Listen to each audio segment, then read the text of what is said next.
Përse u kalua nga zgjedhje në referendum? A është edhe ky referendum në shkeljet e statutit ku është një nen që ekziston në statutin e Partisë Demokratike, Neni Basha, që ndalonte rikandidimin e zotit Berisha? Atëre, procesi zgjedhor i datës 23 maj është i proces zgjedhjesh. Forma referendare e pyetjes, pra ne rëndom e quajmë referendum, ka të bëjë me faktin që vetëm një kandidaturë që i plotësonte kriteret u pranua jo vetëm për shqyrtim, por dhe u miratua si kandidaturë finale me vendim të Komisionit të Organizimit dhe Kontrollit të Operacioneve Elektorale dhe të kryesisë Partisë Demokratike. Pra duke patur një kandidat, forma e pyetjes në fletën e votimit është për rikonfirmimin ose jo në krye të Partisë Demokratike të Dr. Berishës, siç e thash. Nga kjo, përsa i përket referendumit, pra një pyetje thjesht, cilës demokratët i përgjigjen me po ose me jo. Sigurisht kjo nuk e paragjykon procesin as në nisje të tij, kur nuk dihet sa kandidatura do vinin dhe sa do t'i plotësonin kushtet, por nuk i heq asgjë legitimitetit të këtij procesi, në cilën gjithsesi demokratët kanë drejt shprehen me votë dhe kanë drejt të zgjedhin. Kjo përsa i përket pyetjes. Përsa i përket çështjes së Nenit Basha, nëse nuk e kujtoj gabim, është diçka që neve kemi sqaruar më shumë se një herë. Neni Basha ka qenë një propozim i zotit Berisha, i cili në atë kohë, në cilësinë e tij si rithemeluesi i Partisë Demokratike, së bashku me grupin e punës, kanë bërë ato propozime të cilat shifeshin të arsyeshme dhe vinin si kërkesë antarësisë Partisë Demokratike për të pasqyruar në statut. Sigurisht ka një vendimarrje politike të Partisë Demokratike përsa i përket procesit të 11 majt të 2025, cilin neve kemi quajtur farsë zgjedhore. Dhe qëndrimi politik i Partisë Demokratike, i materializuar ky me një rezolut të Kuvendit Kombëtar, që kujtojmë që të Këshillit Kombëtar, që kujtojmë që midis dy kuvendeve është organi më i lartë drejtues i Partisë Demokratike, i cili merr pozicion të qartë politik dhe nuk njeh procesin zgjedhor të 11 majt 2025 si proces zgjedhor legjitim. Dhe duke patur këtë qëndrim politik të Partisë Demokratike nëpërmjet organit vet më të lartë, Këshillit Kombëtar, sigurisht asnjë organ tjetër nuk mundet që të ketë një qasje të ndryshme ndaj procesit të 11 majit. As kryetari i Partisë Demokratike, as kryesia e Partisë Demokratike, askush nga demokratët nuk mund të ketë një qëndrim të ndryshëm nga qëndrimi politik i dakordsuar. Dhe në këto kushte, duke mos patur rekvizitin që kërkon Neni 46.8 dispozita e famshme Basha, atëherë nuk mund të aplikohet në këtë rast. Ndërkohë, ju thoni që nuk mund të aplikohet ky nen, por ky nen është bërë leitmotiv i kandidatëve të tjerë që u përjashtuan. Zonja Sela, zoti Saljani, ditët e fundit kanë depozituar edhe pranë Partisë Demokratike ankesat e tyre ku kërkojnë arsyetim të qartë se pse ata u përjashtuan nga kandidimi i tyre, por kërkojnë edhe përjashtim të zotit Berisha. A do i merrni parasysh këto ankesat të tyre që kanë ardhur në kokoe, por a i druani ndoshta dhe një vendimi nga gjykata që mund të pezullojë procesin e zgjedhjeve brenda Partisë Demokratike në 23 maj?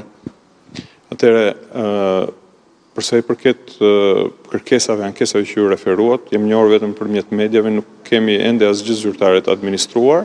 Ndoshta do të kemi, por do ta shohim, kjo do të shqyrtohet në mbledhjet e ardhshme të Komisionit të Organizimit dhe të Kontrollit të Operacioneve Elektorale. Sigurisht, gjithçka që është në përputhje me statutin e Partisë Demokratike dhe gjithçka që është në përputhje me qëndrimet e Partisë Demokratike, do të shihet me seriozitet dhe do të shqyrtohet.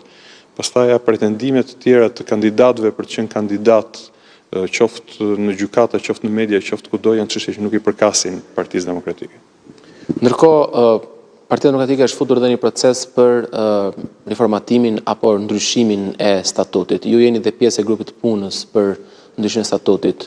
Kanë ardhur propozime nga antarësia, nga strukturat drejtuese, në çfarë faze është ndryshimi i statutit? Kanë ardhur propozime nga deg të ndryshme të Partisë Demokratike, sikundër edhe deputet caktuar ose personat të tjerë me eksperiencë gjatë politike në Partinë Demokratike kanë bërë propozimet e tyre për sa i përket ndryshimeve të statutit dhe janë drejtuar grupit të punës, i cili ka zhvilluar disa mbledhje, ka gjykuar si të arsyeshme dhe të përshtatshme disa nga propozimet, Disa të tjera ndoshta janë gjykuar në përputhje me atë që është dinamika e sotme e aksionit politik të Partisë Demokratike dhe në përfundim të këtij procesi që s'ka përfunduar ende, ne si grup pune do të hartojmë një propozim përfundimtar, ashtu si e mendojmë neve, me propozimet më të vlefshme, po dhe me propozimet tona, të cilat sigurisht do të drejtojmë përpara organeve drejtuese të Partisë Demokratike, Kryesisë dhe Këshillit Kombëtar dhe më pas nëse marrin dakordsinë e tyre për të dërguar për miratim në kuvendin e datës 30. Nëse mund zbuloni, ka pasur propozime sa i takon ndryshimit të Nenit Basha dhe ndryshimit të procesit të primareve që kanë qenë dy nga temat më të nxehta brenda Partisë Demokratike?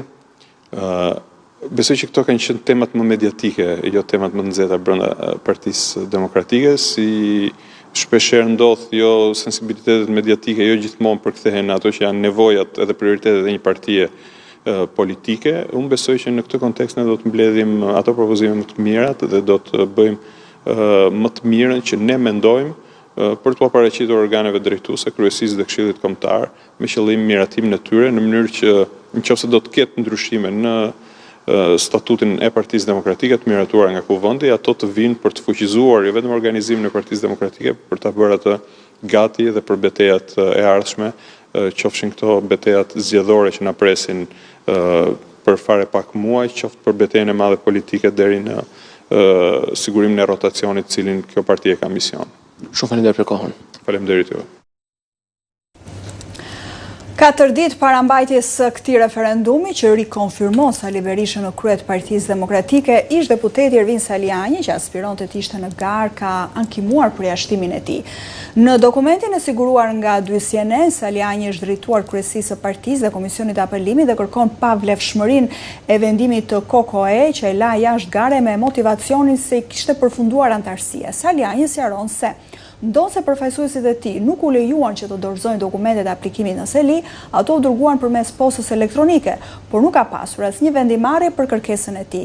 Në këtë kërkesë, Saliani ka ngritur gjithashtu pretendime për procesin zgjedhor në PD, duke argumentuar se kandidimi i Sali Berishës bie ndesh me statutin e partisë, pasi duke referuar Nenit ashtu quajtur Basha, mandati i kryetarit ka përfunduar pas zgjedhjeve të vitit 2025 dhe nuk lejohet rikandidimi.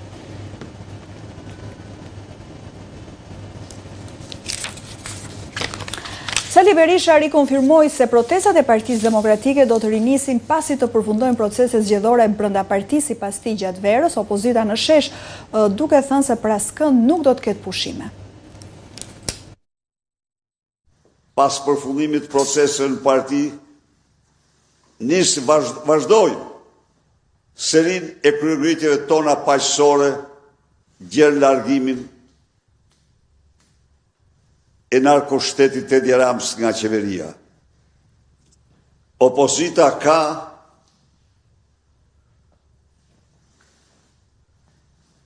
kryerritje paqësore, betejë të pandërprerë me mafjen më të rrezikshme të Europës dhe njërin prej më të rrezikshme në botë. Ndaj dhe ne që i kemi shpall luftë mafjes në emër të shtetit ligjor, rendit kushtetues, transparencës, të drejtave të qytetarëve, nuk mund të kemi asnjë pushim. Betej dhe vetëm betej. Ai që shkruan letër është një vetë përjashtuar nga kjo parti, por ai natyrisht ka të drejtat. E ti mund të shkruaj letra ku të doj, është i lirë, sikundër, është i lirë të drejtohet organeve të partisë, gjykatës partisë,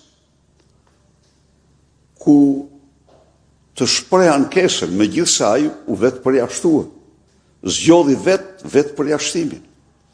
Ndaj dhe letrat e shkruar nga zyra e Edi Rams apo ndonjë tjetri nuk kanë asnjë vlerë për Sali Berishën. Secili mund shkruaj letra.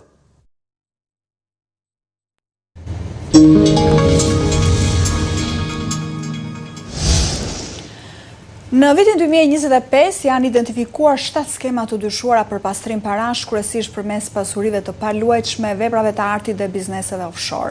Inteligjenca financiare bllokoi dhe sekuestroi rreth 763.000 euro, një shifër 13 herë më e ulët se një vit më parë, ndërsa u rrit numri raportimeve të aktivitetit të dyshim. Autoritetet theksojnë se fenomeni mbetet i pranishëm pavarësisht përpjekjeve për ta goditur. Në pasuri të paluajtshme, vepra arti, automjete apo bizhuteri, duke përdorur shqiptare shtetas të huaj, kryesisht në Afrikën e Jugut, vitin e shkuar u identifikuan 7 skema të pastrimit parave. Të dhënat nga Agjencia e Inteligjencës Financiare të përmbledhura në raportin e vitit të shkuar tregojnë se gjatë 2025-s u bllokuan dhe më pas u sekuestruan rreth 763.000 euro. Vlera e parave që grupet kriminale u përpoqën të pastronin vjet, por që u kapën nga inteligjenca financiare është 13 fish me ullët se gjatë 2024-s.